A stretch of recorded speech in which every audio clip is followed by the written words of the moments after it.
This is the greatest page in fucking comics history, man. This page is Cartoonist Kayfabe, man.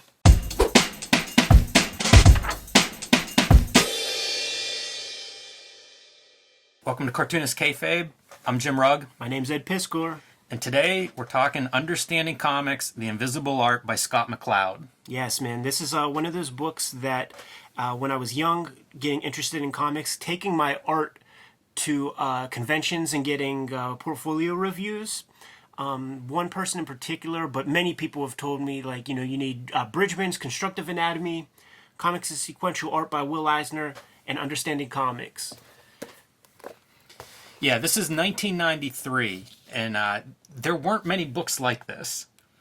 And Scott McCloud kind of covers that a little bit in the process, you know, within the book itself. There are places where he's kind of explaining that he's feeling his way through this, and Will Eisner's Sequential Arts book is about the only other book that's like this at all. And I mean, it's very different. It's mostly prose with illustrated examples, whereas this is in comics form. It's a remarkable book. So I was trying to figure it out, like, context-wise. This is year one of Image when this is published, to give some context. You know, it's pre-internet, pre-digital coloring being the norm. It's amazing, it's 30 years ago almost, that this was originally published and conceived of and created. And we'll get into some of that stuff as we get into the book. But I wanted to just kind of, like, give some of the context for this book, because it feels like once this book comes out, and certainly in the last couple of decades, we have seen comics taught in schools, we have seen tons of tutorials online, lots of how-to books, all of this different stuff. At this point, there wasn't really too much like that. Right. Whenever it came out, I think it sold phenomenally well. We're looking at both of our original copies, purchased, I assume, in 1993. You know it. They're both second prints, you know, like, I thought I bought it as soon as it came out.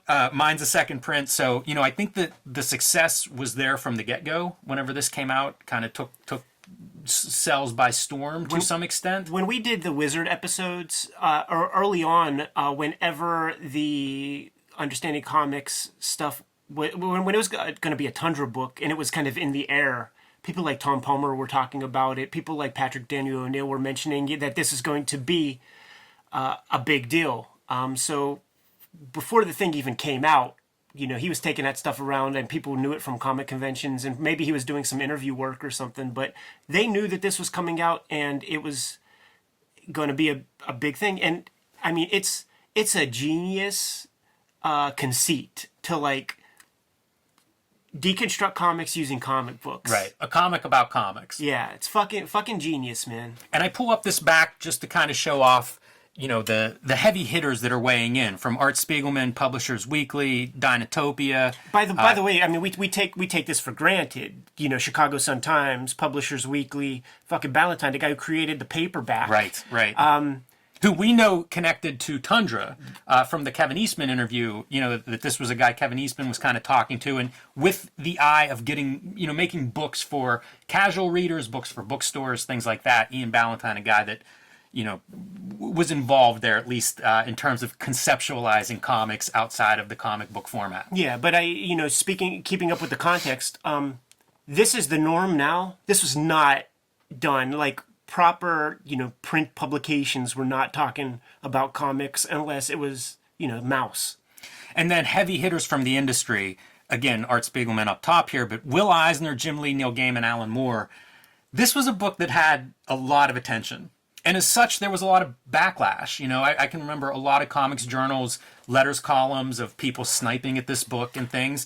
And I'm going to point out some things I don't agree with in this book, for sure. It's not a perfect book by any measure, but there's a lot of good in this book. And I think if you chose to really focus on the negative of this book, that's just what you want to see. That's a glass half empty. Here's the way that I look at that, because it's, you know, with the number of units sold, it creates a position where when you diss something, you're no longer punching downward. So it's the conversations I've had, it's unsuccessful people. There's a hint of jealousy. But I think upon rereading this, it's been a while since I read this. Like, I read it a million times as a boy, but for this video, reread it. And I think what people are getting crossed up with to a certain extent is, you know, they're This is almost like a scientific approach. And that's just speaking to Scott McCloud's mind. But comics is art.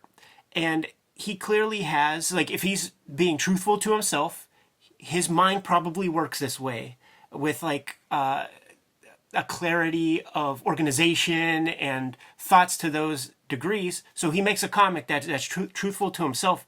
But people are mistaking it like he's dogmatic in the position, or that this is like the end all be all. This is like, comics as science. And it's like, no, you're a dumb fucking idiot. This guy's he's just telling the story the way that he can tell it. You know what I'm saying? It's introducing a way to talk about comics to, say, a casual reader. For sure. Which did not exist. And I remember, I think it might have been the same Kevin Eastman interview, or maybe the Kirby issue of Comics Journal, where Groth talks about Marvel does not make comics for casual readers anymore. This is the time whenever, like, American comics and casual reader, those two things did not intersect. This thing riveted my mother, man. There you go. I was 11 years old, dude, when I got this thing. And mom was a good parent, man. She wanted to sort of know what the hell was in her house.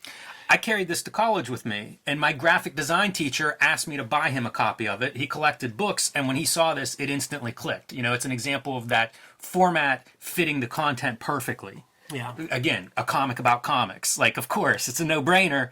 It just didn't happen before this. Yeah. So it's his thesis, and it is not science. It's comics as he sees it, and like, what's wrong in that? Like, how can you tell somebody they're wrong in their approach? Well, they did. And the last thing to point out, this is Scott McCloud, a 12-time Harvey and Eisner Award nominee. By the time this was published, that was before this, which is probably his biggest claim to fame. It says inventor of many strange and wonderful things, amongst them the 24-hour comic. Sure. And I guess that was probably even around this time. But perhaps at some point we'll put some Zot under the microscope. I have the I guess, Macmillan collection of every issue. And what's fascinating about it is it starts off, it's fairly basic, superhero type comic. But about halfway through, you can tell that Zot is just his vehicle for testing out his future comic book storytelling ideas. There's all this timing stuff done. Like, this is going to be a big episode. I will not digress. Right. It's fair. We can go down a lot of these rabbit holes. For sure. All right, man. Let's dive in with all of that setup. I'm going to hit this credits page for a minute because, again, some of the names involved stand out to me. Steve Bissette, a guy who seems to be around a lot of interesting comics activity in the 80s and 90s. Neil Gaiman, Kurt Busiek. Special thanks to Will Eisner. Eisner always supportive, it seems, of comics.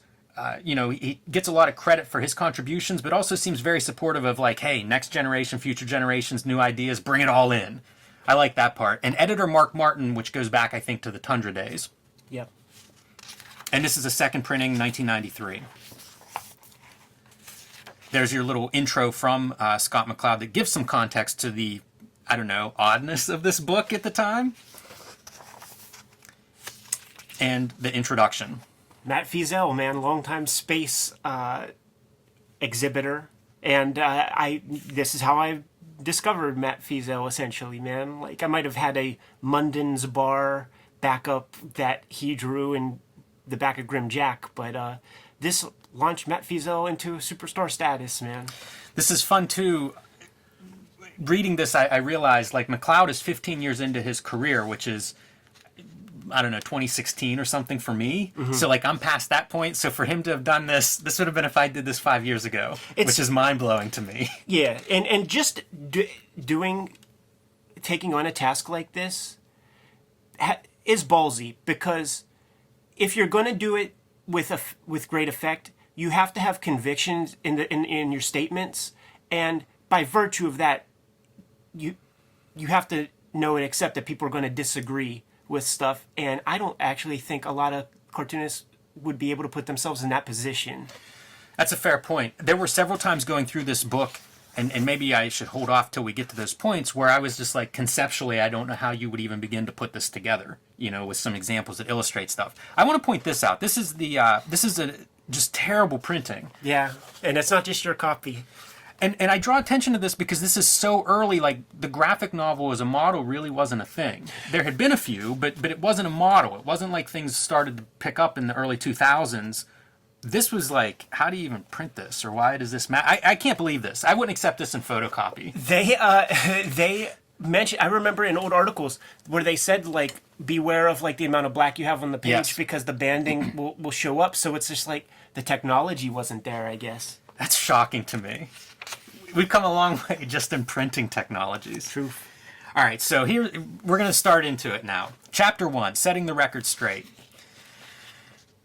Ed, do you remember encountering this part, like actually sitting down and starting to read this book? Yeah, absolutely. And it would actually be the very next page where I knew I was in for a motherfucking treat, man, because seeing that globe, the world of comics, and sort of being able to tell what certain things are, and this says it all, you know? Like, this says it all. It's like we're really getting in deep in the weeds here, man. Yeah, great point. If you just look at these center couple of cubes, you have Kirby's Thing, Hergé's Tintin, Popeye, Crazy Cat, Dick Tracy, Charlie Brown. You know, that's just a couple of these characters. Already it's a wider survey than almost whatever I was thinking of. For me, in 1993, comics were Image Comics. He's credited a lot with bringing, like, manga influence and shit to American comics. And there's, like, a Raleigh-chan from Akira Toriyama's Dr. Slump. Like, that is a deep cut. That Yes. didn't come to America, man, until, like, post-2000s, way after Dragon Ball Z. So it makes me curious what his collection was like. He is an early guy with manga. I think you see that in Zot as well. Oh, definitely. Yeah. I mean, he has such a limited body of work that to be credited with the manga influence, like, that's the only place you could point to. It's like that and Superman Adventures. All right, so the first thing that I remember people really going after him over is the definition of comics, which is the first thing he sets out to do here. And it's kind of unfortunate in many ways. It's one of my least favorite parts of the book, is trying to define what comics are. I think it is noble and makes sense, but it's a really tough, that's a tough thing to open with. And this is, I'm not a college boy, and I just read this. This is just, and the people who even talk about this, it's just academic pissing contest stuff that bores me. That's how I feel. When I was a little dude going to, my comic shop was in College Town, and I would catch the bus and I would get my comics and I would sit there and maybe, like, get some at the coffee shop or some shit, and I would hear these professors of, like, poli-sci in a heated debate with some other professor, and I'm just like, you guys are punks. You guys are nerds, and you're fucking douchebags, and you're just talking hot air. And that's what this is, and any sort of, like, consideration to this is just more hot air, and it's below me. Yeah, I wrote, my notes for it are, I hate this, like you, Ed. and I hate the concept of it even more than the definition itself. But it's letter of the law, it's lawyer shit, it's academic, as you say, and it's not the part that I'm interested in. This is a cousin of the thing. Is it comics or graphic novels? I don't care. Have that conversation with somebody else. As long as we understand what we're talking about, it's good enough for me. I'm not interested in defining this in a way that then you can point at and say, but what about this? Here's what I'm going to say about this piece, though, man, because we're looking at this as a unit. Yes. But this is a man's life, and this is a big piece of work, and it took a long time. It takes a while to find your footing sometimes, man. And so imagine that this is issue 1 of something, and it just, it's whatever. Issue 2 is going to be better. That's fair. And once he gets that definition out of the way, and I kind of understand why you need something, almost all the terminology that he's covering in this book, it just hasn't really been laid out anywhere. Right. So he's inventing a lot of language here to try to describe something that has not really been described in this way. I see it as a conversation with himself of just, like, trying to wrap his head around, like, what it is. Like whenever you see the little bits where people are calling things out from the crowd, it's just him making this, like, that's the voices in his own head trying to, like, add to it, man. He goes back through history and he has some really good examples of different examples of sequential storytelling that I guess kind of fit the definition he's laid out, which is all good. He gets into hieroglyphics, and he talks about how they're not exactly what he's describing as comics because they sort of become like symbols more like vocabulary. Mm-hmm. This reminds me of a passage from Manga, where Tezuka talks about he doesn't even consider his comics drawing exactly as much as like this arrangement of complex symbols. And so, again, you get into a definition and you paint yourself into a corner a little bit. I understand the usefulness of it, but I do think that my view of comics is a little bit different than this definition, and I think that's where, again, a lot of the early disagreements I bet you from. if we put a tweet out to Scott McCloud right this minute, his definition is different. I think you're right. It's tough. This is a tough road to hoe, and it's hard that it's like up front, as you say. This is just the morning workout, man. This is his Kobe Bryant, 1,000 free throws before practice even begins, man. The examples that he pulls out of some of the historical comics like storytelling that he has found are, I think, pretty rich, because often you see people go straight to cave painting. Right. and I always hate that. I think it's such a cop-out because we just don't really have the context of what was going on with those cave paintings for every art form to claim it. But this is great because like it even has like reading directions, which is the snake reading style. So there are some really cool ideas in here that he does bring out. And again, like 1993, man, I never would have, I wouldn't have found this stuff ever in my life, maybe, let alone that early. So he does some great research work to kind of bring up these ideas of, if not exactly comics, certainly sequential storytelling, which is really related. And this part is more in line with my view of comics today. Go back one more page, and it's like the first time I ever heard of Rudolf Topfer.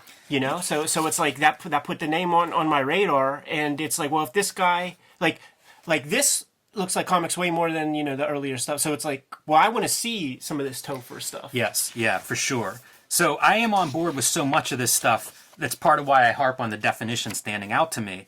But the part that I love is whenever we get to page 22, still in chapter 1, it's like, okay, now that we've kind of worked out a definition of this stuff, let's look at what's not part of that definition. And it's no limits on subject matter, no limits on genres or styles. This stuff is biblical to me. Yeah. And I didn't realize it until I went back and started rereading it. Like, this is practically my DNA, this idea of like, comics are all of these things. Like, there is no limitation. So much of what I think a lot of people, what I grew up with comics was the direct market, which is really defined by superhero comics in a lot of ways. This is where I live, for decades I've believed this, from going to SPX and stuff, and I didn't realize this is probably where that first enters my consciousness. I mean, he takes it to the extreme, and, we will see it exhibited later, but the extreme of just put two pictures up next to one another, and your brain will develop conclusions and relationships. I need to just like blow this up on the walls of my house, because after he says no style, no subject, no genre limitations, then he goes on to be like, there are no tools. It doesn't have to be black lines on paper. Like it really, again, is just everything I believe about comics is on this page. So that's huge. And I didn't realize quite how big it was until this reread. And whenever I saw it in print on one page, I was like, yeah, that's exactly right. So imagine, we're at chapter 2. Chapter 2, vocabulary. Imagine being 11 years old and reading this and just like fucking being so like, that isn't a pipe. Yeah, this is fun. This is he does this a few times throughout the book. It's almost like comics magic or something. Yeah. Just wordplay, like meta things. Yeah, I enjoyed this stuff a lot whenever I was a kid, and I still do. And it's really getting into kind of it's all for purpose. Like, it all fits. He does a really good job, again, illustrating these examples. This is one of those illustration of like, how would you try to sell this concept? It's amazing, some of the examples that he comes up with to illustrate these ideas. And so he gets into iconography, the pictures, and he breaks that down into what are icons versus, realistic representations. And you can see it with stuff like this, right, where he's writing the word eye instead of showing an icon of somebody's eyeball or a photograph of somebody's eyeball. And all of this stuff was just mind-blowing conceptually to me. I think it's worth... At some point, I wanted to have this discussion, and maybe now's the time, Ed. This is not a how-to book. Oh, yeah, definitely not. What he's doing is, like, as a comics lifer, there are a lot of things that we intuitively know and understand as lifelong comics readers, but the entry point into the medium for somebody coming from the outside, they get a lot more out of this than we necessarily do. And it's stuff like that, like the idea that, like, of course there's not eyes behind those glasses, Right. but it's our brains like making connections. Such a great visual. Yeah, this is a highly controversial sequence of his conception here, man. Let me turn. I think he spells it out a little bit more as we go. And This this right is here, this yeah. is the idea, Ed, of we can relate more to this. Like readers can relate more to this than to this. This is very specific. This is sort of abstract. Is that the controversial? Yes, and it goes with what I was saying earlier about people.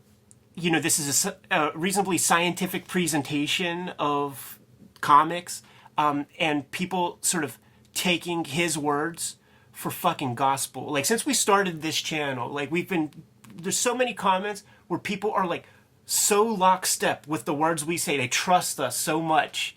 And I think a lot of readers, just imagine, like, if it has a spine, it's like some expert who is giving you like the word of God. And this is Scott McCloud's philosophy, like how he sees things. Right. So, you know, there are people we know that who do like very realistic style, and are like, you could do very meaningful stories with our realistic, Yes. and it's like, good for you, but he's just breaking things down as he sees it.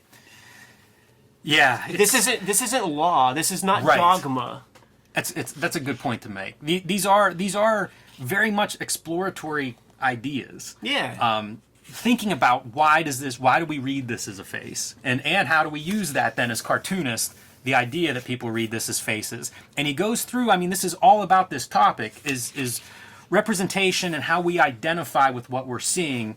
And again, a more realistic piece tends to be objectified, and a more abstract piece tends to be subjective. So there's ideas of icon versus reality, subjective versus objective, abstraction and simplification, and the ramifications of that on a reader. These are incredibly complex. Imagine if you were given an assignment or topic set of like, okay, this is what we need you to do a comic on. It's impossible. Yeah, you only make this kind of comic if you can't not. Like, like I said, his mind just works this way. So he's the guy equipped to tell the story, man. There are a lot of great visuals too. This is great. Yeah, that's the one I was going to point out. So this is what he has chosen to draw this book in this style, and in a way, this chapter talks about why. This is if he was doing a more representational version. Wild stuff, stuff I've thought about literally since I read this book. You know, it has become a lot of my almost subconscious thinking about how some of the comics mechanics actually work. And I think in order to start to play around with these ideas, I think you do need to know the world's breadth of comics language, and you need to know manga. And we'll get into some examples of that shortly. Yes, very soon. He a guy who comes up a couple times is Mcluhan, Marshall Mcluhan, on ideas of media and representation. And that's a little bit of what this is about, is kind of like how we identify with what is around us as well. So like when we're in a car, we're thinking of ourselves sort of as that car and the space it occupies is part of the unit of us. I like McLuhan comes up a couple times because media is one of the things that he positions comics, you know, within, of course, but also talks about how it's different than other media and some of the similarities. So it's fairly transparent, his thinking that goes into this, which is great. Because it is pretty clear. Another great example where it's like, it's going along with his face thing, but just like using different sort of inanimate objects, man, to kind of like get the point across, man. And the reasons that you would do this, right? If you want to portray the beauty and complexity of the physical world, realism of some sort is going to play a part. As opposed to, this is a concept. All right, so here we're starting to see some examples of international comics. Hergé's clear line approach to some of the Tintin books and the effect that has on readers and on the story, as well as manga's idea of having this character that's almost a stand-in for the reader, but then the world that character's in is very realistic. So as a reader, it's like you're visiting this place. You're in the story. And the simplified character allows you to be that character. I mean, that's how he got to those conclusions. I feel like with that little face that gets more and more stripped down. And he refers to investigation of this manga. as a masking effect, which again goes back to whenever he first introduces this idea, and it's literally with a mask that his character is putting on. So, well done. I can't imagine writing this and then like figuring out how to communicate it and revise it. There's a lot of that in here. It's really mind-blowing. And some of these different effects that you can do within like any of these examples that he gives. So here's a very simplified, broken down piece, and then maybe you have a close-up where suddenly we do need to emphasize the physical quality of an object or some detail within that world. Another great example of some of the illustration stuff that he's doing here on page 47, where he's starting to talk about, well, he's starting to play with visually what these pieces do. So put the face in a word balloon. Put the words in the face. That's really cool. Replace the facial features with letters. I just think it's very inventive. Considering the simplified style that you're looking at here, nobody's going to look at this and think that's complex illustration. However, he finds ways to add these complex concepts to it within a very simple illustration elements. I would say with stuff like this, probably I would consider this to be a descendant of like the Art Spiegelman Breakdowns book, where Spiegelman like maybe did some of the early forays in the formalistic nature of the comics page and stuff, and that'll be a future show and tell for sure. Yeah, I thought about pulling some of that stuff for this episode, but I think we just stick with this episode or with this book because there is a lot to talk about. But Breakdowns is something that he's going to reference later. And before I turn this page, this is kind of we're gonna look at more of these ideas of like complex to simple, realistic to iconic, objective to subjective, and specific to universal. And so these ideas of like where you kind of level up in the drawing style and in what you're depicting affects these choices. And that's going to happen several times throughout this book, but it really spells this out.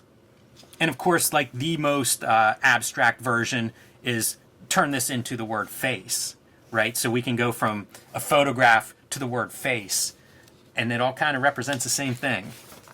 Which one are you choosing to use, in your storytelling? Yeah, there it is right there. And he breaks down face even further. Yes, yeah, he does. He breaks it down into lettering, right? So that it becomes like, there's so much room for almost the codification of this information and the presentation of this information, and how does that affect the audience who's receiving it and interpreting it. But comics can be words and pictures, so he even takes it to a place of poetic value or something. Yeah, like an illustrated, a handwritten illustration style. All right, so one of his biggest concepts, I think one of the most iconic concepts in this book, is right here. This is the comprehensive map of the universe called comics. And this is great. So in this triangle, you have reality in this bottom corner, which would be like photograph. And you go all the way over here, and it goes to meaning, where the image part is completely abstracted, so like letter forms and words, and the top is picture plane. So this would be, he uses square, circle, shapes, patterns, things like that. Basically, complete visual, non-representational art. And he breaks down a bunch of examples of where they fall with these three qualities, which is amazing. Yeah, once again, his scientific mindset. We're getting a glimpse into the artist's brain here, because a right-thinking person, a normal-thinking person, wouldn't even deign to try this. It's incredible, and I used to look at this, Ed, and I still kind of look at it with the same awe of just trying to understand this and decode it and think about where different things fall. It's mind-bending, and I don't, again, this isn't a how-to. Like, I don't know that you would read this and go, okay, I need to make my character closer to reality or closer to meaning, but it's an interesting thought exercise in terms of trying to understand what makes comics magical. This is a piece of that. I did make note that the Jim Lee's Nick Fury is 63. That's the note. Yeah. That's amazing because there are a lot of great cartoons represented in this triangle. Right next to Mcluhan. And Matt Fizel, a couple of examples of his work from the intro here. There'll be a couple more. So this throughout. this is Fly. Like, so we just saw that big triangle. Yes. And this is kind of where the individual, he takes individual examples and breaks down kind of like where their body of work or whatever like fits into that picture plane, that triangle of like meaning and imagery. Yeah, it's really well done. I wonder if some of those names in the beginning that aren't the cartoonist I recognize, if some of them are like academic writing advisors. Because it is thorough. It's like, here is the concept, and here is like a real example of, let me explain that concept with real life examples. Yeah, and speaking for myself here, this can be so over my head that this is actually just all bullshit, and he's just kind of like selling you kayfabe. I don't know, man. The Matt Fizel one's pretty good because we know that's the dot and mouth face, the line for a mouth face, right next to the word, where it crosses over into language. So that one at least lines up in a way I can understand. But it is pretty complex, some of these ideas. Yeah, so it could totally be BS, but maybe not.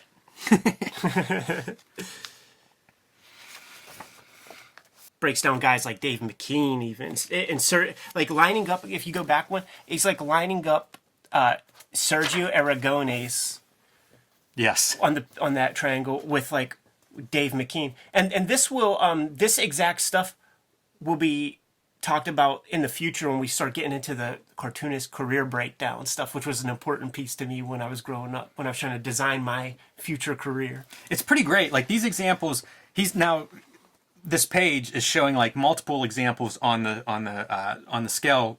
These two based on, I don't want to say genre exactly, but like these are alternative comics. So you get to see that there's even a range within what we think of as like genres or subgenres, these being undergrounds.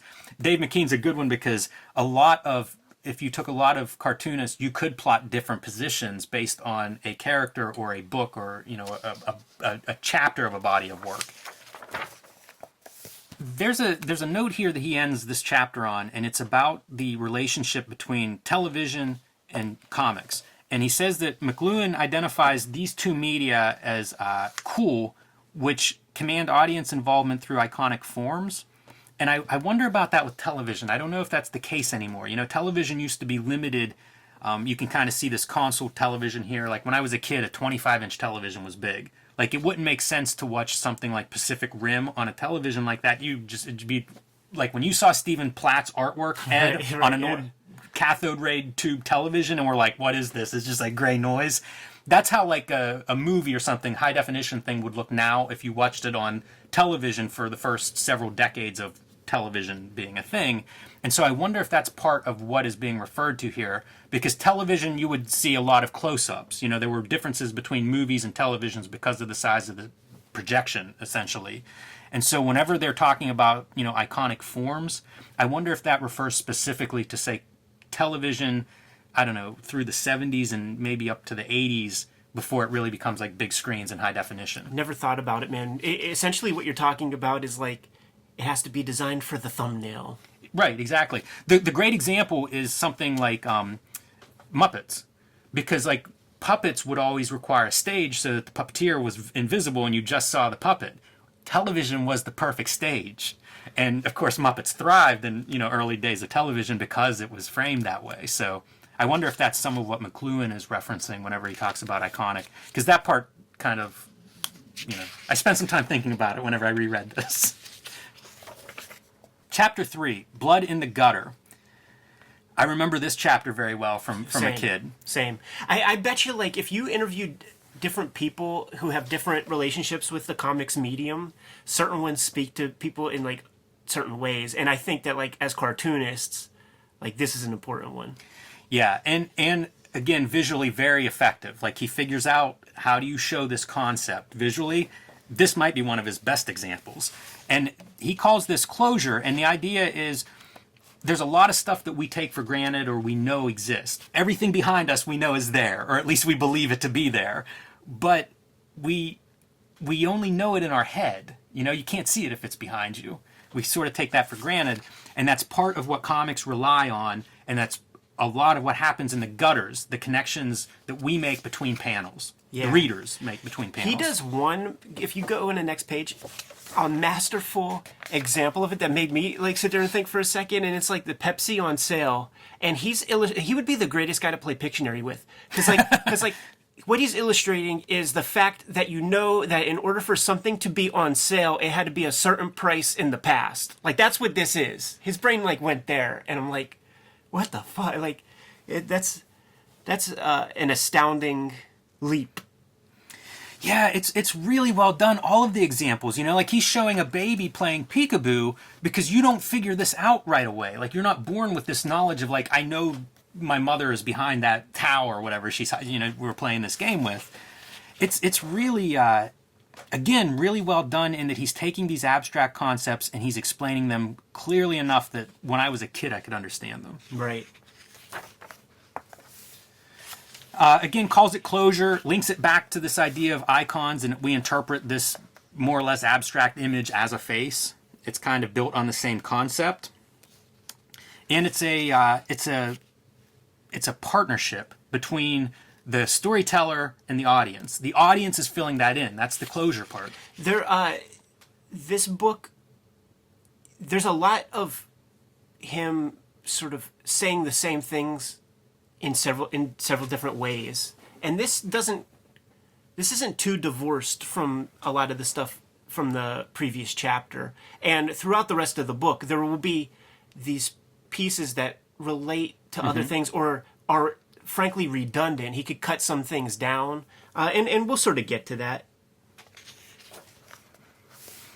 All right, man. We are really getting into the stuff that I remember that really stuck with me, and this is the beginning of the comics. Mechanical part of the comics is like, okay, we've got two images. When we put them together, they mean something different than they mean on their own. Why? Because we make a connection in that gutter. It's the magic. It's the thing that always fascinated me about comics. It's the thing that like I just was ravenous about as a little boy. Like once when I was post Peekaboo period and I could like, before I could even read words, I was fucking with comics. I still have them, and it was for those reasons. I, as a 4 or 5-year-old with no power in this world, have all the power to like move about this story as I see fit, and I can make the connection of like this punch connects, cause and effect. It's the beauty of comics, man. It is, and the flip side of that, Ed, is that the creator gets to kind of decide how much space. And I don't mean physically, although you get to decide that too, but the creator decides how much does the reader need to fill in there? Is it the punch right before it hits and right after? Or is it the black eye after the effects of the fight? Like how much are you giving the reader and how much are they giving, to that experience, giving back?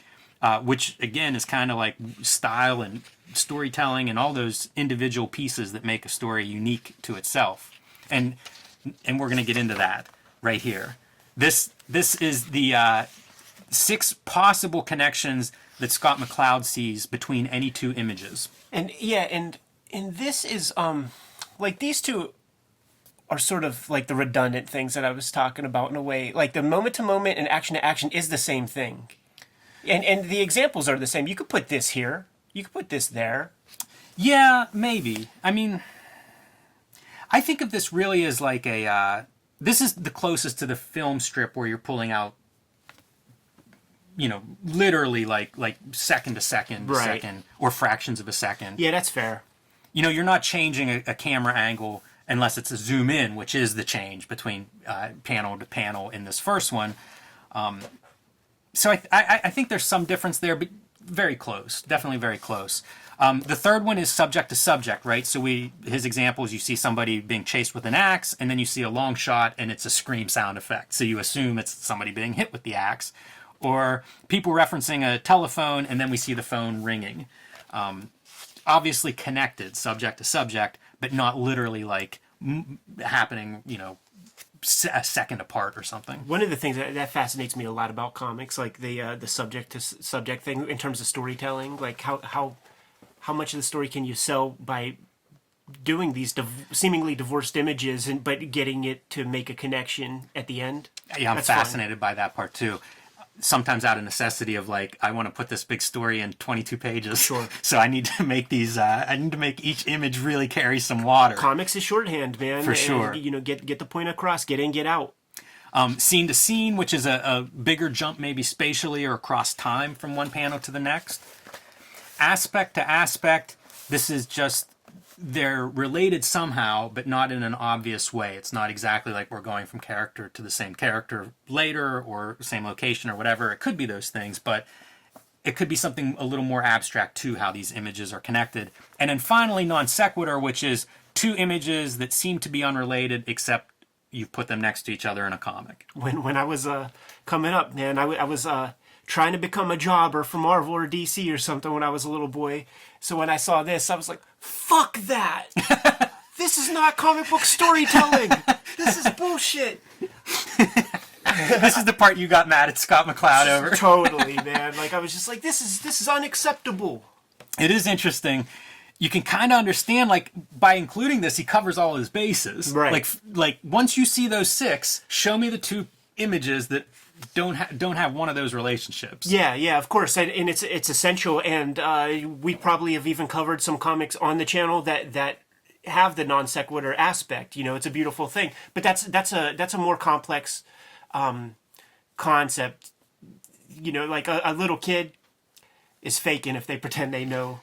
Yeah. You know, what the deal with that. I think that you'll see it in filmmaking, sometimes in video, and often it's non sequitur in the beginning and the story gets to a point that connects them. Mm-hmm. The Wire season 2 I always think of that way, where it's almost like spider webs, where in the beginning it's like, how are any of these threads connected? Right. And as the season progresses, they get closer and closer, which makes them not non sequitur, but you know, I think that often that's kind of a poetic way to link images early on until you see a whole story unfold.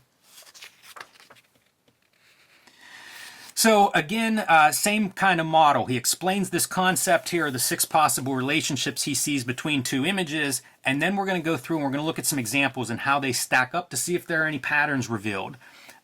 Amazing. Like, again, I spent a lot of time looking at this as a kid, and I still find it interesting, and I even want to go through comics and sort of like make my own charts of different weird comics that I've read or comics I've made. Once again, man, it's his rubric, and it's Scott McCloud's science, and he came up with a theory, and now he came up with controlled experiments to test his thoughts, man. It's fascinating. Yeah, and I hate saying it over and over, it's not a how-to. I don't know that you could use this in your writing of a comic, but I think if you're starting to read comics, this could help you make sense of what you're reading or why you're responding to certain things or what kind of comics you might like and why that is. And, you know, the illustration that comes out of this for the most part is most comics, at least Western, you know, like American comics or whatever, American European comics, most of them, you're going to see like 2, 3, and 4 are the dominant connections for most of these comics. And the reason that is noteworthy is, one, whenever he finds examples that break out of that typical format. This is Breakdowns, Art Spiegelman's book Breakdowns, which is an anthology, a one-man anthology of him doing some different stuff, experimental comics, and you get to see that they chart differently. So, you know, if you're looking for some alternative comics, this is a great example, a guide to some of that. Yeah. Now, when I was told about this book, it was because I wanted to grow up and become a cartoonist and all of that.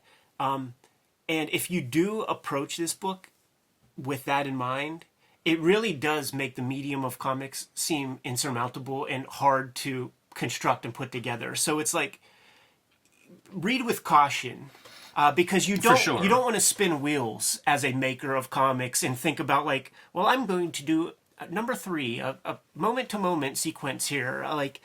Just get that out of your... that's why I bristle with those like little fucking golden ratio shits and stuff, because it's like for a noob to see that is going to make them just not want to make comics. It's going to be a specific Scott McCloud like scientific-minded person who will see that and be like, oh yes, of course. But that's the exception. Yeah, this is not for everyone. I think most people, if you're going to read this book, you will respond to certain parts. Yeah. And not as much to others. And if you read it again in 10 years... those parts may change around. Ooh, Buddha, man, we're going to cover this on a channel one time. Yeah, so great. He gets into some of the manga, because guess what? It uses some of the transitions that we don't see as much in the Western comic examples that he has shown. Yeah, and then he by discussing things like the moment to moment, why can't you do that in American comics? Because you have 22 pages a month, man. Because Jim Shooter's in charge. But these manga books that come out at 22 pages a week, man, you could soften up that story and sell a moment all you want, man. For sure. And here are a couple of charted examples, including Akira and Phoenix and some well-known manga in there to give you examples of, again, alternative storytelling. At least alternative to, say, Fantastic Four. Right. Continuing this exploration about these connections and closure, we get into this idea. In my notes, I describe this as negative space. So it's the stuff that you choose to leave out, and then what does that create in your audience in the reading experience? And he's using things like certain musicians and different music, a play that's an example, a mime, to kind of illustrate these ideas of what are you left with, and then what does that create? A painting of the letter N with just little tiny bits of paint at the top and bottom to create that space. And then he shows us an example of a comic with this same concept. So this is the same story. If you were just going to describe what happens in this story, all four of these examples are essentially the same. This guy goes out, drinks, drives, dies in a car accident. And this is different ways to tell that story. As you say, Ed, this is a space, based on space, right? If you were doing a monthly comic, or if you had one page but you wanted to tell this whole story or one strip, these would be different ways you might approach that story, even though essentially it's the same. And he's using the same panels. So these are two panels that appear in this longer version, that appear in the medium version, the short version, and then the two-panel version. I give an assignment like this whenever I do workshops. The assignment is give me an adaptation of your favorite story in 4 pages, and then continuously break it down until it is a 6-panel comic. And frankly, those are the thoughts I had in mind when putting together X-Men Grand Design. Is like, I have 8,000 pages of stuff to call into a very narrow, rigid, specified page count. What do you leave in? What do you include? In my case, you have to amend sometimes, but it's just an exercise. I think it's so valuable. I teach a short story class, and this is the thing that I think is the hardest piece of it is, one, you almost need to know your story well. Yeah. An adaptation's a good way to approach it because it's presumably something you're picking it. Pick a story you your, like, and your favorites. Right. So the idea is it backwards and forwards. But once you have the grasp of that story, you do have some of this freedom to edit. And I think a lot of contemporary filmmaking I don't enjoy as much as filmmaking that I grew up with, because it's much looser now. In terms of editing, the run times have become longer on average. Yeah. And it's frustrating to me because, I grew up with 86-minute movies where you are making these choices. Like, it's a tight 86 or whatever. It depends on what you're making, too. But it's a great exercise. Yeah. And it's a good way to think. And this is another piece I forgot about until the reread. And it's like, okay, that is something I've thought about a lot. You think about it once you get a page count, and you've got your story, and it's like, how do I fit it in that page count? It's a fun exercise, and it's nothing. You don't master. You always are wrestling with it. Yeah, for sure. It's the experience. When you read a book and go, oh, that was, or watch a movie or anything and say, I loved it or I didn't, that's probably what you're responding to, is what they chose to keep in and cut out. And these are just, again, more examples of that. Here we're seeing just words, and so you're left to fill in that space. It's almost like movies that show the violence off screen or something. It's always worse in your head.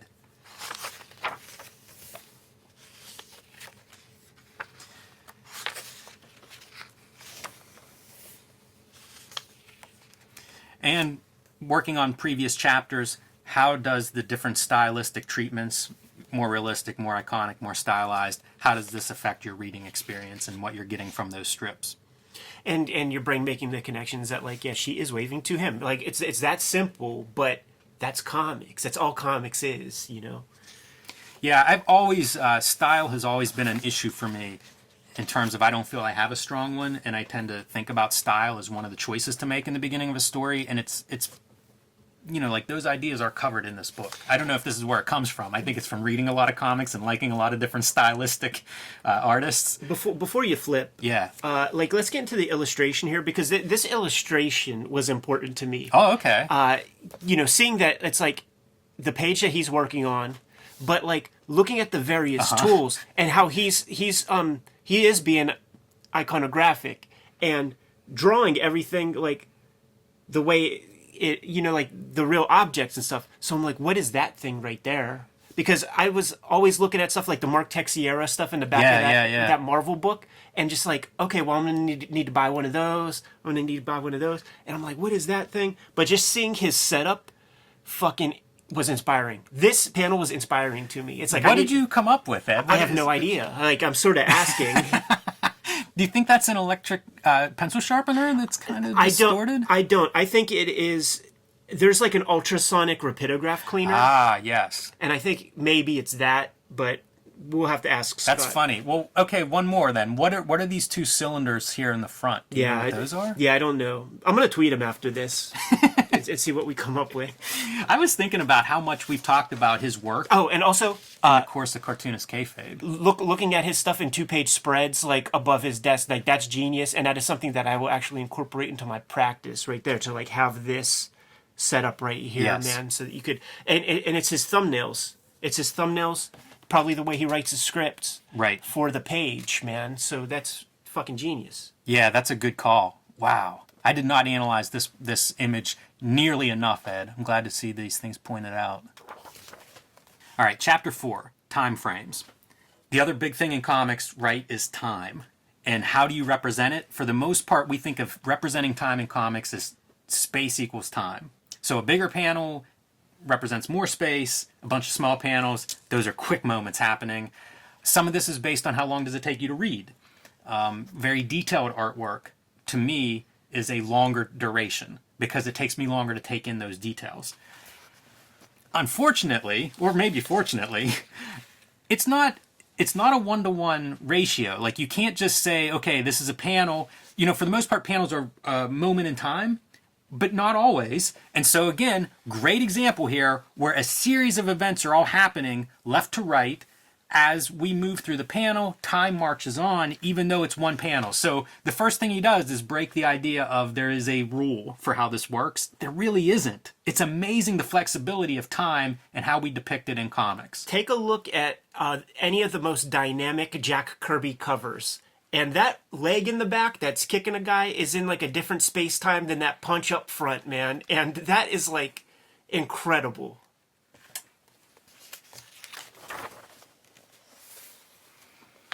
I love it too. Like, he finds he comes up with an example, and then we're going to break it apart in a lot of different ways. We're going to really spend a few days like looking at this thing and trying to figure out how does this work.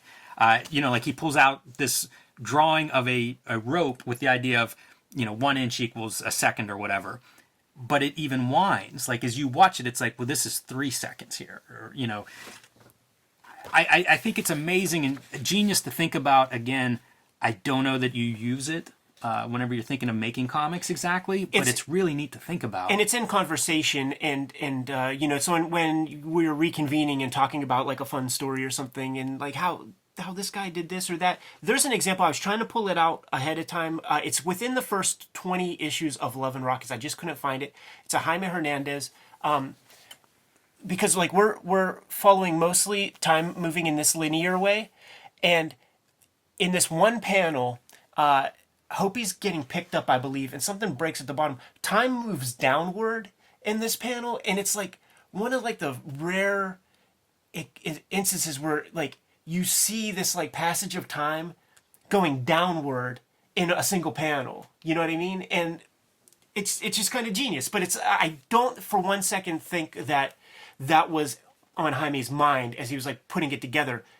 His own intuition and his just built-in skill set took him to that place that this is going to happen and this is going to happen. But like that's what the end result is time moving in this like weird way, and it's like it's more than just a second. It's a genius panel. I'll have to try to find it, but we'll put it up if you find it. Time is not great. linear. And he goes through different examples of this and how you might manipulate time. So this is a very fast panel, for example. Once we start to introduce text, it changes the timing. Because of the time, if it's an announcer making an announcement, that is in the time of the panel. So then we know, well, that's 2.5 seconds or something. Yeah, and it's implied that you're to read that as like some steps are getting taken while that's going on. That represents, several seconds, like you said. And another way to show time is illustrated here as we see repeat the same panel. What if we elongate the panel where space equals time? Or space in the gutters. Yes. Laying out a lot of options. This stuff can be used like for a maker. Like this is a kind of a how-to piece that you can incorporate some of these tricks. And another great example, like illustrating all of these concepts, I tip my hat to McCloud, man. He really, this is the stuff that to me would have taken some time to figure out, like, how do you represent this visually? How do you show it, not just tell it? These thoughts were on his mind for a long time. Like, this book comes out in the 90s. Probably took him, several years to, like, put pencil to paper. But look at the late period Zots. He's playing with all... This is the stuff that he's playing with in those late period black and white Zots, man. Note about this concept of time and the way text can be used to manipulate time. I think this isn't... Early on in the first chapter, by his definition of comics, he rules out single-panel comics Right. as not being comics. And that's something I take exception with. I feel like there's a rich history of that. And any definition that keeps Gary Larson out, I'm against. But I think that the way he uses or shows words can be used to sort of like create tension between the image, the word, and time's passage and require the reader to interpret that, to me, that's a foundational part of comics. And single-panel comics, a lot of them have that. Mm-hmm.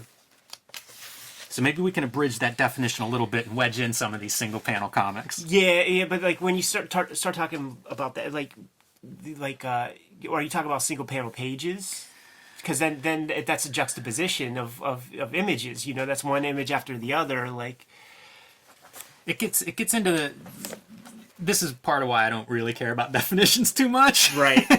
But I do think that the timing thing is pretty interesting to think about how much the time affects it, an illustration, mm-hmm. and kind of transforms it into something else, an experience. A guy's dribbling. It's not just an image of a guy, in mid-dribble. Once we introduce text and add some time to the panel, suddenly we're now introducing motion in our minds.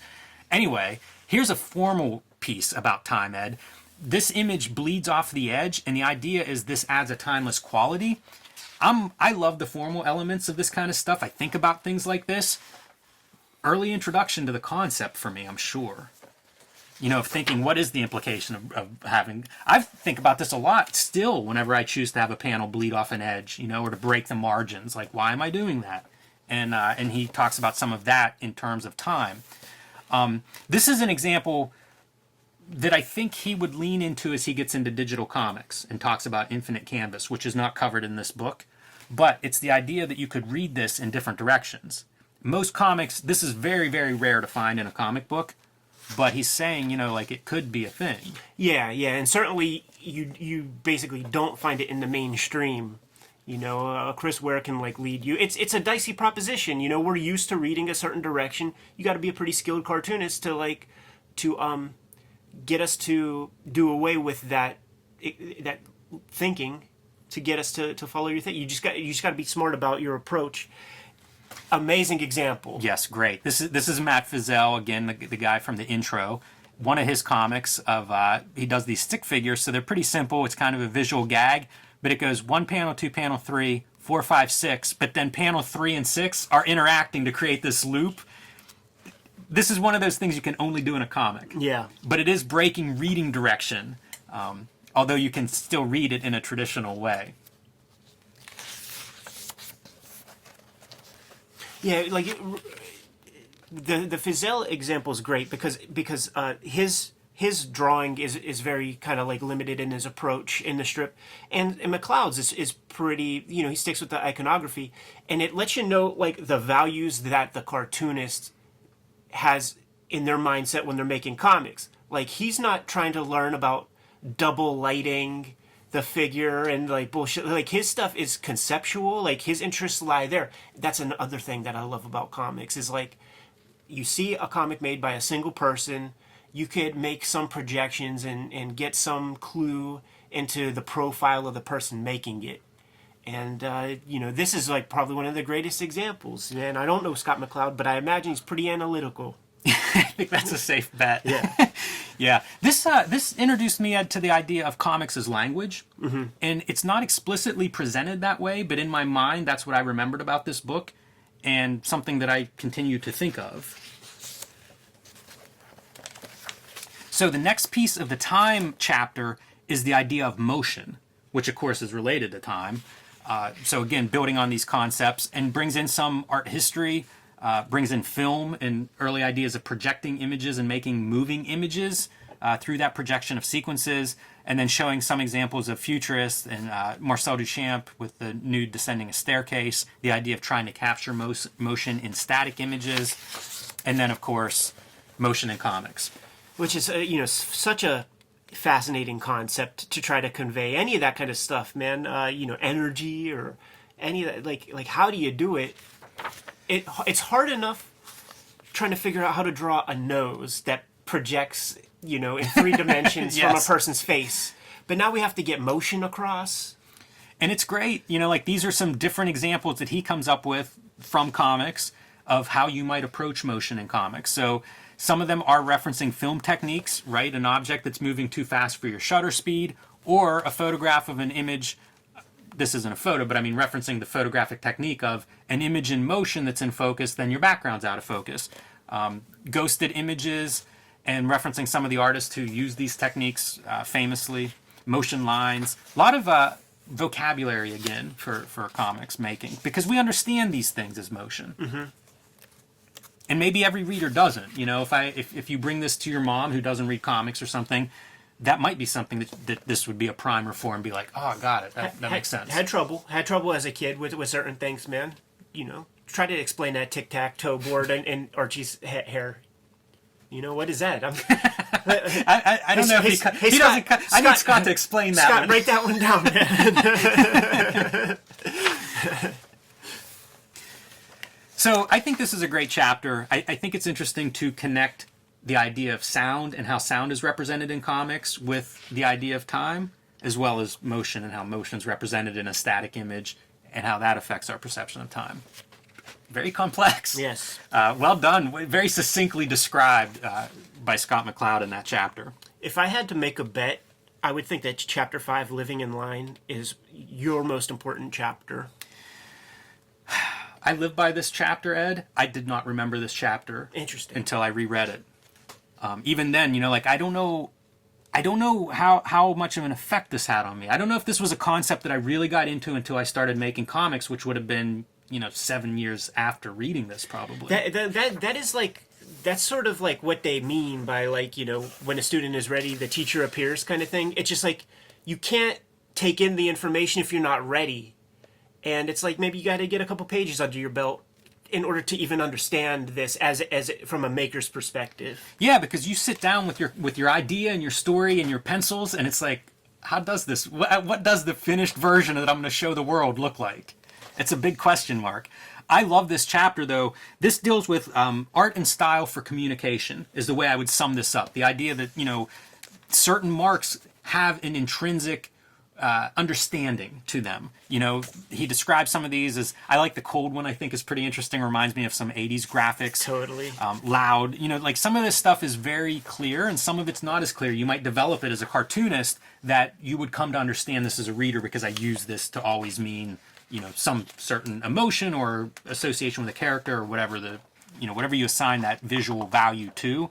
But it was the idea that your visuals can carry more weight than just a literal representation of something you're drawing. Look at what happened to my printing of this, man. I feel so cheated. Dennis Kitchen, man, give me my money back. How much money must he have made off of this book? This is the time totally. when Kitchen Sink and Tundra are merging and they're hemorrhaging money, both of them. Like, what's going on? This is a perennial seller. They still fucked it up, man. Speaking of perennial sellers, I meant to say this in the beginning. When I started reading comics, the big perennial sellers were Mouse, Dark Knight, and Watchmen. And within a couple of years of understanding comics coming out, I always felt this should be listed it with those other 3 books because this would be taught in a lot of classes. It seemed like it was always in print. Yeah. It should have been one of those as like a perennial seller, and on if your college class is teaching comics, this is probably on the required reading list. Yeah, for sure, for sure. The only difference is it didn't come out in '86. So again, showing some examples in the art world of this idea of art and style, and how different styles can contribute to what your response to that piece is. This was important to me, man. It's like, any art education I ever got, I essentially got from myself. Yeah. So having the idea in mind, it made me understand, like, when my very provincial parents are like, I just don't get it, like this piece of art or that. It gave me at least some understanding, like I don't jerk off to that shit. So, but just to have it clearly like laid out here, it's like, okay, I see. Yeah, I think this stuff is a fairly basic concept that does make sense. There's a lot of stuff in this book that once I see it or if I'm aware of it, it's like, oh yeah, of course, that's obvious. But also a lot of the stuff, it was the first time I was being exposed to these concepts. That's what this book is. It crystallizes your intuition in a written way, in a clear way. He communicates it clearly.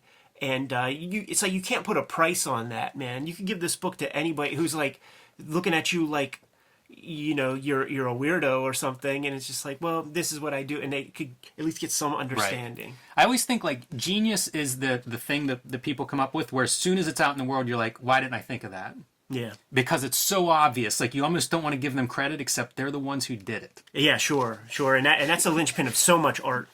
I am stuck on this page for a second because I want to point out Rory Hayes, underground artist. This is a deep pull, in my opinion, in 1993. Rory Hayes will do a show and tell about one of these days, but an underground artist I like a lot. I was surprised to see his art included here a couple of times on this reread. That's how I discovered the name, man. Pretty deep, man. And putting it next to Charles Schulz. Oh, turn the page. Amazing. Turn the page. Because this is the greatest page in fucking comics history, man. This page is Cartoonist Kayfabe, man. Well said, Ed. You know what I'm saying? Love it. Love it. Very much so. Represents the channel in every way. So this is, again, pretty basic what we've described here, this concept, right? Different styles have meaning in and of themselves. Well, that's not enough for Scott McCloud. Let's build on this. And he starts to link that to the previous chapters on iconography and this idea of like, all right, so here's my style for smoke or whatever. It's not at all smoke. It's this iconic thing that we all recognize as smoke. And then it goes one step further and gets into these weird abstract things of like stars circling somebody's head or sweat drops flying off of somebody.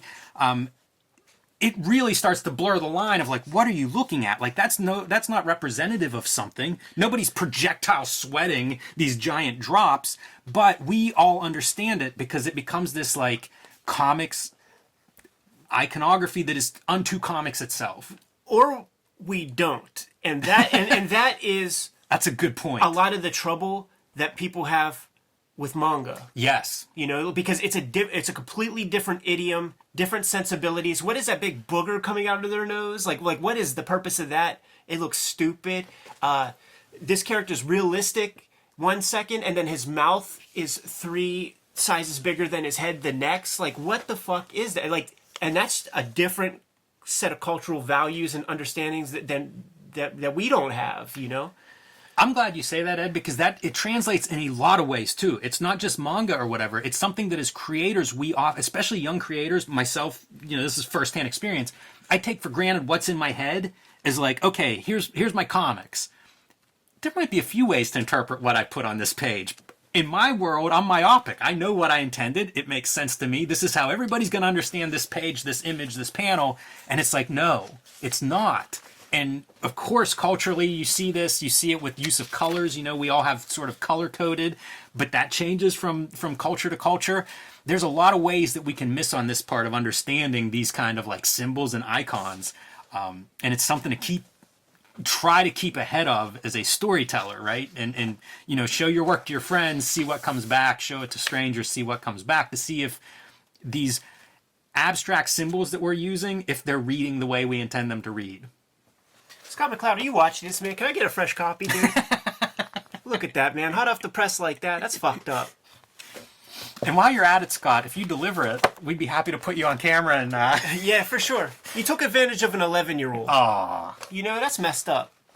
I don't know if that's him or Dennis Kitchen. Either or. Either of you guys can make it right. P.O. Box 3071.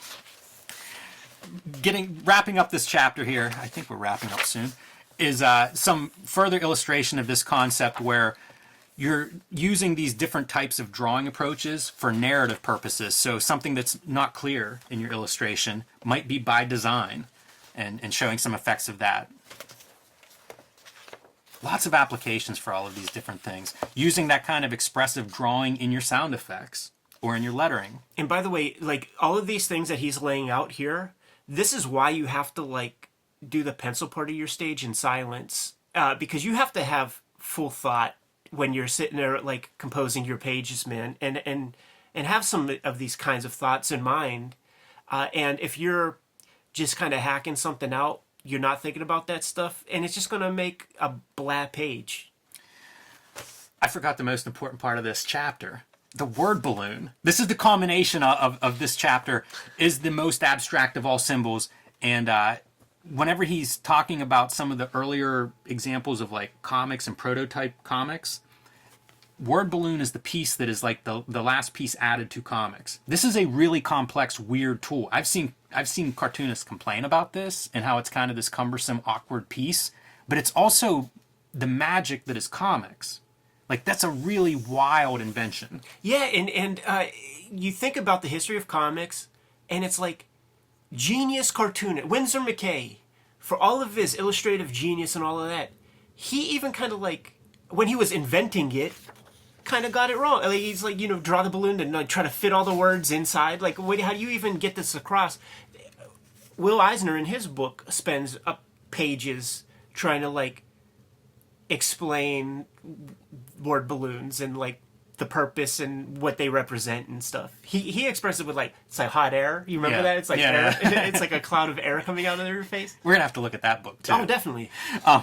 And then like finally, ultimately, what some of these drawing styles hint at and get to is the idea of how do you make comics include more of the senses. Rather than just sight, it becomes like other ways to express emotion and to kind of like reference the way you interact with the world and understand the physicality of the world around you. How can we represent that in a drawing? Communicate that through a drawing. So that's kind of a summation at the end of this chapter. Chapter 6, Show and Tell. This opening of this chapter I remember very vividly. It's funny what sticks with me and what doesn't. I must have read this whole book as whenever it came out, but then parts of it I remember clearly and some parts I don't remember at all. This part I remember very clearly. And this is getting into the relationship literally between the words and the images. As you can imagine, one of the more complex parts of comics making. Yeah, this separates the champs from the chumps, man, because you see a lot of redundancy. And it's just like it's inefficient. It's sophomoric, and we're at a stage in the culture now where it's frankly becoming unacceptable to the readers to like have such some childish storytelling approaches. Yeah, he spends the first couple pages showing us the history of words and images together and then separate. And I always find this interesting. I think the internet has changed this, but basically words and images were together for a long time. He's referencing some of this, even like hieroglyphics and stuff, where they're kind of the same thing, but they get separated out probably around, I don't know exactly when. I always credit the printing. Yeah, the printing press is one I think of too, but it probably happens before that a little bit. And then for a couple hundred years, we have them as these separate entities, and it's almost childish, right? If there are images, as you get older, you're supposed to grow out of the idea of having images with your words. Now it's all back together. I saw a press release recently that was like old style. A press release that would have been like the only way press releases were done in the 90s, the time of this book or whatever. It was all text. I couldn't read it. It was like, what is this? This is like a War and Peace or something that you're handing me. Like it's almost unacceptable now to just have words. Like historically, if we continue on the path we're on, we're going to look at history as like there was this one brief period where we separated words and images. Why did we do that? We're making a lot of cultural discoveries about like how weird little blips in culture were thought of as being the norm, but it was just a weird confluence of things happen to create this like perfect thing that became an ideal, but it's really not.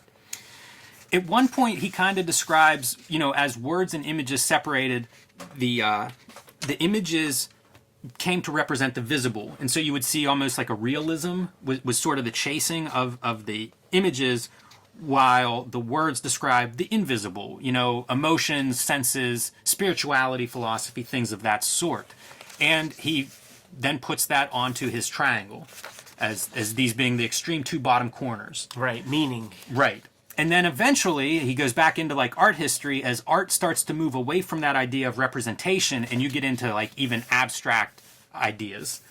20th century art, this movement away from representation.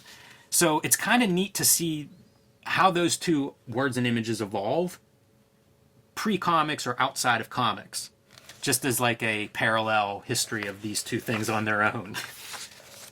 And then they start to come back together in the 20th century, in the 19th century, and then certainly in the 20th century with things like comics. So for a bit there, comics are kind of ahead of where we all are now culturally.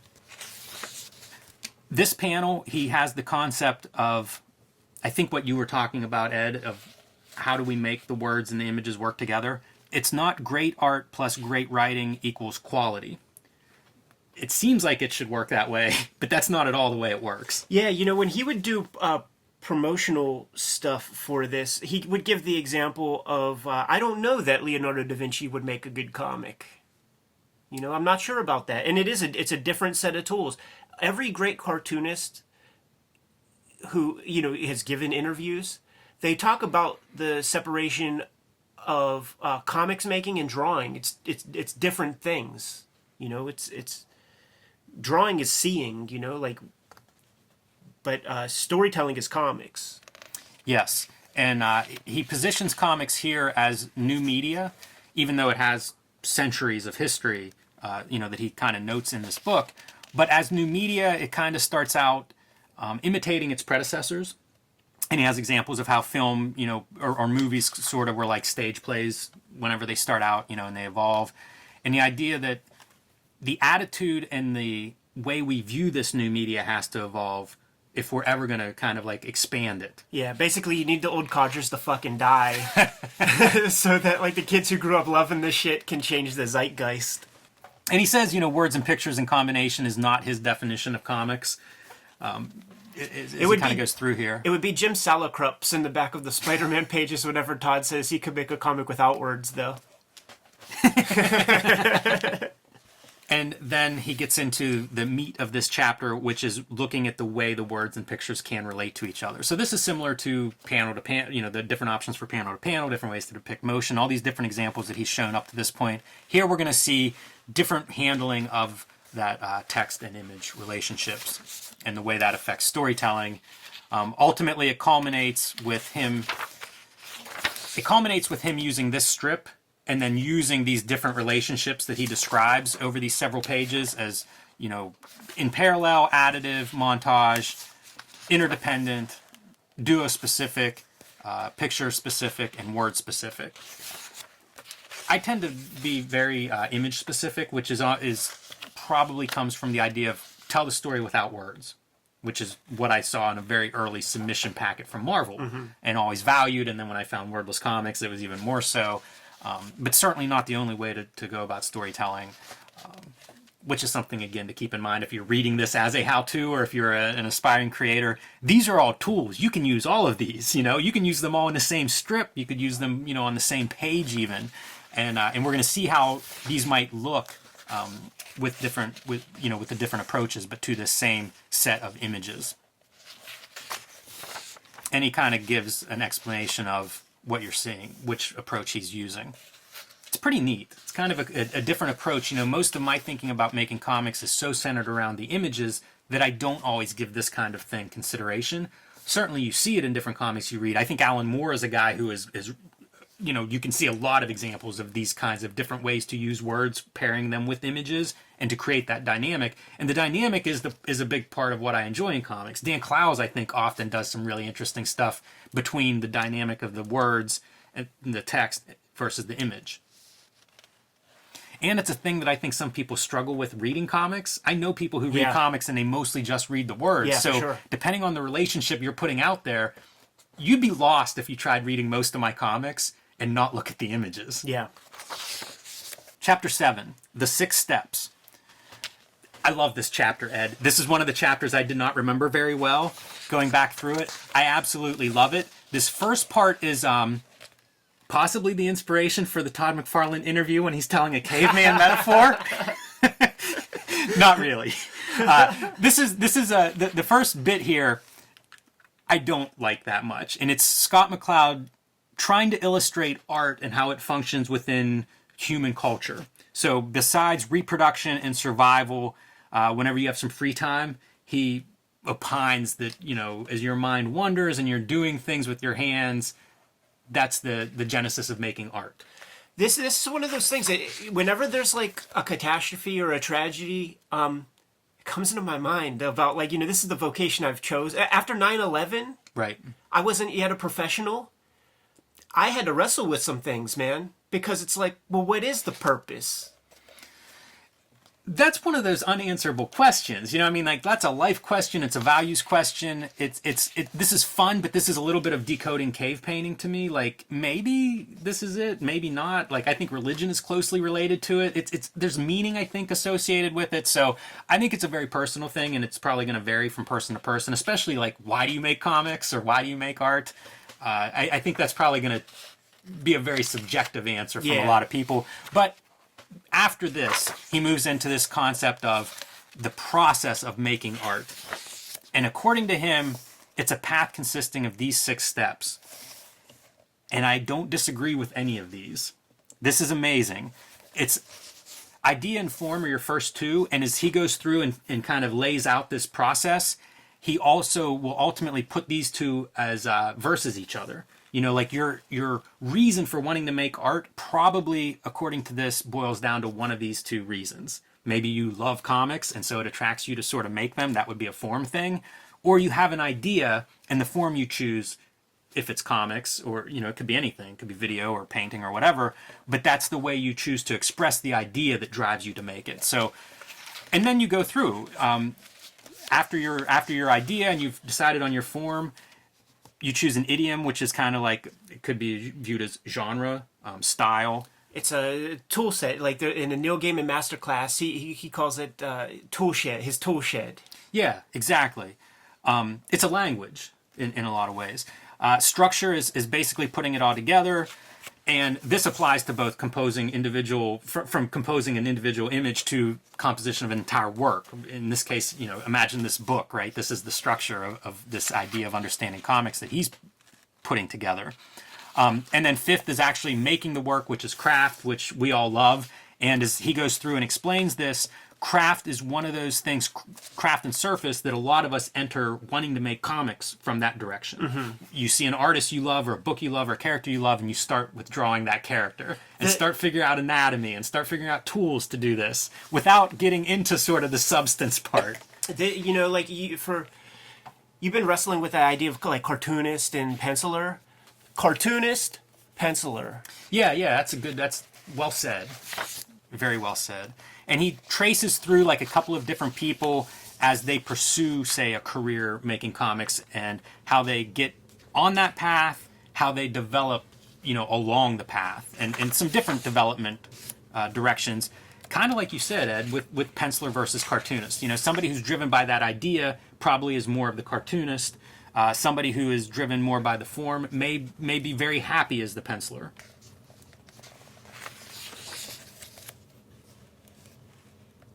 I love this sequence, though, man. Like, I knew I was going to be making comics when I grew up, and from age 11, like, I see some of these as pitfall careers, man, and moved accordingly going forward, we'll say.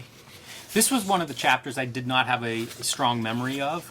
I loosely remember some of it, but I didn't react the way you're describing of like recognizing this is the path. I probably should have. It probably would have served me better, but it wasn't the piece that I responded to exactly. I like this. This is getting into this idea of form and idea, and showing some examples, which is always fun. I don't know if I totally agree with the examples that he's showing for form necessarily, but that's okay. You know, it's more of a concept of like, where are these storytellers coming from? These are people that are more driven by ideas, and he also includes some examples from other art forms, which is really interesting to see like where he positions, you know, Orson Welles, formalist, which I can see that, you know, that makes sense. Oh, definitely, to me. yeah. Citizen Kane, forget Picasso, formalist, right? So pretty cool to think in these terms to me. This makes total sense to me now. It was something that I mostly glossed over whenever I'm 13 or 14 and trying to wrestle with this. But now it stands out. It makes sense to me. And I look at it with different eyes as well. I mean, there's that one panel where he's like the super competent whole cartoonist is like looking over at like the superstar guy, and this is Scott McCloud's idea of like the superstar cartoonist. And he's like, oh, it's all surface. And I read this as like, oh, he's just jealous. Yeah. Like he's just jealous of like, because like this guy has more juice, you know, all that kind of thing, man. And it's like, well, I'm trying to be the dude with the juice. By the way, this panel still works today. Like, I have seen this scene in many comic book conventions. Oh yeah, man. And you talk with like it's like I always wrestle between, because like we're in that like weird position of straddling mainstream comics and independent comics, and I make those calls sometimes in my mind, like who do I think is cooler, like the flag waving fanboys, or like the indie cartoonist who cuts his own hair? And I actually go with the mainstream comics people, man. So this is a really fun chapter. I think it's a thought-provoking one. You know, why am I doing this? I've asked myself that in the past. Chapter 8, A Word About Color. This is one I thought would be extremely dated, because this is pre-really digital coloring revolution, pre-digital coloring with webcomics, just a very different time period. But I actually found it quite insightful and in some cases prophetic. So he gives a little background again on the history of coloring and printing in color and stuff like that, and then gets into some comics use of colors. I found this part interesting. Looking at like American superhero comics, he suggests that he describes it as emotional gray. You know, the color is not being used for a subjective quality, but the flip side is these characters are like color coded, which he equates to modern mythology, where like these colors are symbolic of these characters. Kind of interesting. He also describes the effect of coloring this way as being very shape intensive, which is these couple of panels where he's illustrating this. And I think that's interesting because, man, I think about shape a lot. And so, you know, part of it is the flat colors, the use of flat color, which is a big history of American comics, certainly, and probably most comics, I'm guessing. But that emphasis on shape as a result of using flat colors is something I don't really give too much thought to, but it's like, man, I do think in terms of shape, so obviously it's in there, you know, it's almost something I internalized early on. Yeah, and as soon as you say it, you could just like rattle off examples of like great uses and stuff. Yeah, and he has some examples of these different cartoonists kind of illustrating what he's describing, of course, as we've said, very good at that. And then he brings in some other examples. So, you know, like probably the apex of that flat color being the clean line style of like a Hergé, and he describes it as completely objective, the world in Hergé's work, compared to a more subjective approach to color that starts to show up in Claveloy. Her work was recently reprinted. I have a piece of it. It's The Green Hand is the book that just came out maybe in the last 2 years. Dan Clowes does the foreword or introduction for it. But I have a story of hers in an early heavy metal, which is interesting because Mobius is another one of the artists featured here, and I have a heavy metal with both of those stories. Might be the same issue. Ah, that's cool. Even so.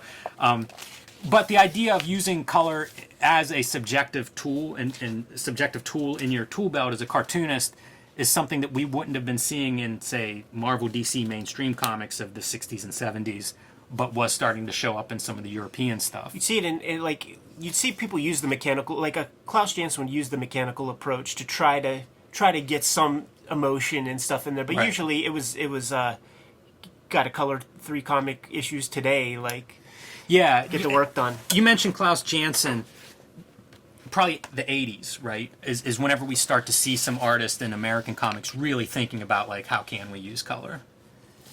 I always thought that this was just so fucking beautiful, and he says That's that funny. and he says that it's like it's incongruent or something, but I'm like, that's amazing. Like I love all of this. Like why not color a comic with color pencil? That's so funny you say it. This is the part that I was thinking of as prophetic in terms of once digital color shows up.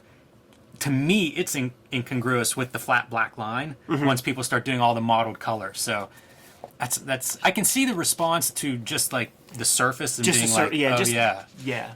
because that's a tool that we all use too. Like that was always helpful. Like I never tried making color comics because it was inconceivable to me of how to even do it. I don't have a tool that does that kind of color. Like, what is that?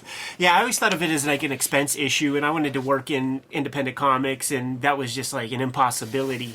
Right, which was it was an expense issue forever, probably till the 2005 or later, whenever color, whenever digital really and international printing revolutionized some of those costs. But he mentions that expensive option, like learn to be bold in black and white because it is prohibitively expensive. So that's something that has evolved a bit. How do you think you would get these colored pieces in like a pre-Photoshop scanning TIFF file? You could do a photographic. There was a separation for color that would come from a photographic process, so similar to like a half toning process, but it was done like a photographic process. Chapter 9, putting it all together. One reason to think about comics as an art form, it's one of the few art forms where one person, like a mass media, one person can really create that. Yeah. It's very unusual, and the diagrammatic version of that is it comes from my mind, through my hand, to the paper, to your eye, to your mind. And it's not filtered through something like, he gives examples of other mass media. So like if you're doing film or you're doing a play or something, he says, you'll hear from these guys, like how much of your vision makes it into that final product. And you'll hear 25%, 10, 5, few claim more than 30%. That's one of the really rich pieces. Like I've often thought about what advantages do comics have over these other media, and think in those terms when you're making comics. Like make the most of the format you've got there, and that's a big one. Is it's like I can make this all myself. So like, good, bad, or whatever, you're getting this like personal, version of something, of an idea, of a story. As a reader, it's what I've needed in like I would have probably have moved on to something else beyond comics as a reader 25 years ago if I wouldn't have discovered independent comics that sort of get across like a single person's vision, like that, because that fascinates me to see for sure for that exact little diagram thing, like individual voice. He calls it here. I would read constant fucking jobber corporate comics if they were just done by one person. It would be so much more interesting to me. I think that in this, again, this is 30 years ago this is written. When you look around today, I feel like so much of storytelling and content has become this niche, specialized thing. Like there's no monoculture, there's no mainstream anymore. Everything is what I want. Yeah. And that fits what he's describing here perfectly. Like in a way, of course, comics have flourished in the last decade or two as we become more of a culture of like, hey man, tell me the story. I'm not going to, I have a gazillion choices. I'm picking the one that overlaps my Venn diagram 99.9%. Like it is what I want. And as a result, like the medium that has that individual voice, that ability to tell very specific, unique stories, of course it's going to flourish. And we've seen it with comics. Right. And, he says, all you need is a pen and paper. Proviso, they don't need to be these types of pens and paper either. Well done on that note, Scott. It's such a good note. Otherwise, everybody's going to be breaking their rapidographs and throwing them in the garbage. I bought the yellow-tipped rapidograph after, because it's like this came out and the Crumb documentary came out like within a year of one another, and it's like, okay, that's clearly the pen I got to get. I love this emphasis on communication. Only effective when we understand the forms that communication can take. This emphasis on communication to me is something that's become really clear in the last 10 years as we see millions of voices online now. I think the ability to communicate clearly is more and more important, maybe more important than it's ever been in my life. I mean, it could cost you a career. For sure. It could cost friendships, it could cost all kinds of stuff. And we see so much correspondence, even in this channel, from comments and emails and things. Like, you see a huge wide range of people's abilities to express their ideas and opinions and emotions. I love this, learning to separate the form of comics from its often inconsistent contents. That kind of sums it all up. One of the frustrating things for me is this idea that the direct market is comics. Right. It's a very, very tiny percentage of comics, and this is the illustration of that. This content is the direct market. Content is every comic ever, but we can misunderstand that and say, I buy comics at the comic book store, therefore that's the content. That's what comics are, and it's like, that's just some of them.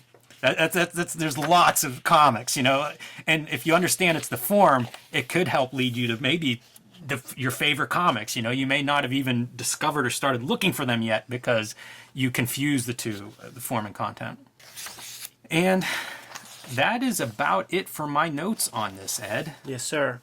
It is breathtaking, this work. I think when we were talking about doing this, I described it as monumental. After going through it again, I feel the same way. Yeah, I do too. And with all of the conversation that this book has brought about over the past 25 years, 30 years, however long it's been, it's because it is monumental. It's because it's out there in the way that it is. And the presentation for this kind of thing is perfect.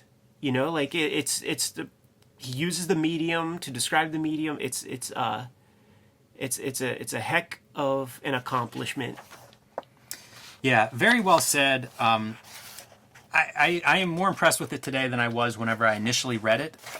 And I think that says a lot about a 30-year-old comic. There aren't a lot that I would feel that way about. I think it says a lot about you as a maker and being in the game for 20 years. How can you not have a different relationship with this than when you were a kid just like trying to like figure things out and make heads or tails about how to make one panel transition into the next, So our relationship is different with the book. It was great. I haven't read it in many years, probably since I've been a professional. So it was like a real pleasure to revisit it, and happy to do so. Yeah, I'll be curious to see the comments that come out of this episode as well, because this is a well-read book, and there's a lot in there. Depending on where you're at in your life, I think what you pull from this book varies quite a bit. I'm going to leave it up to you to approve, to just check them all out, because I'm fucking absolutely not interested in any of the comments. Well, maybe we'll get some from Scott McCloud himself, which would be exciting. We have had a little bit of online correspondence with him, but it's been surprising to me. We've been doing these videos for a little over a year. We've covered quite a few times we've gotten into Scott McCloud's work. So pretty interesting, influential guy in my comics education. Absolutely, and he never stopped. Like he promoted he used his voice to promote early digital cartoonists, web cartoonists. Has made subsequent books that kind of expand upon understanding comics with like the privileges of like new technology that's been afforded us since the creation of this.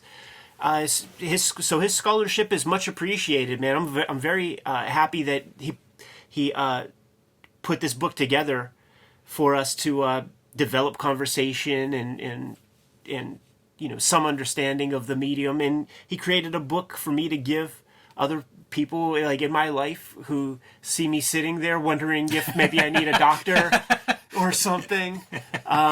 So I appreciate it, the work on that level as well. Very cool.